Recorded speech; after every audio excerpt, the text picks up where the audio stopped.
This is a legal principle that's actually rooted in the teaching of Christ himself. That's pretty tough to beat. Now, the Second Amendment, as every amendment does, and I'm going to have to go into the next segment on this topic, so you're going to have to stay with me. I'll just get started and we'll finish after the break. But the Second Amendment, we need to understand, protects an individual right, not a group or a collective right. That's one of the big mistakes that liberals make, is they think that the Constitution is all about group rights. It's not about that at all. It is about individual rights. It protects individual rights. Here's what Albert Gallatin, he was the Secretary of the Treasury for both Jefferson and Madison. He said this: the whole of the Bill of Rights establishes rights of the individual as inalienable. Now, it's clear when you look at the wording of the Second Amendment, it is not the right of the militia to keep and bear arms that is protected. It is the right of the people.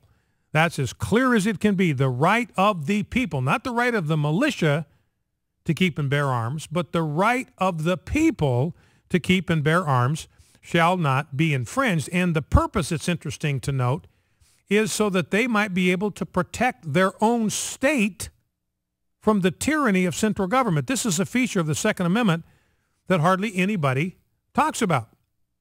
Notice the wording of the Second Amendment. It says a well-regulated militia is necessary to the security of a free state. The word state starts with a capital S. What they are talking about are the 13 free and independent states, the original states of the United States. They're not here talking about government in general. They're not talking about the federal government. They are talking about a well-regulated militia being necessary to the security of a free state. In other words, if these 13 states are to remain free and independent and secure, they've got to have a militia. Now, the militia, according to the founders, was everybody. It was every able-bodied male, basically. In fact, Richard Henry Lee, he was a signer of the Declaration. He was an original framer of the Second Amendment, so he knew what he was talking about. And he said this: a militia are, in fact, the people themselves. We think of the militia as the National Guard. Not so. According to the founders, the militia is, in fact, the people themselves. George Mason, he was the father of the Bill of Rights. He said the same thing. Who are the militia? They consist now of the whole people.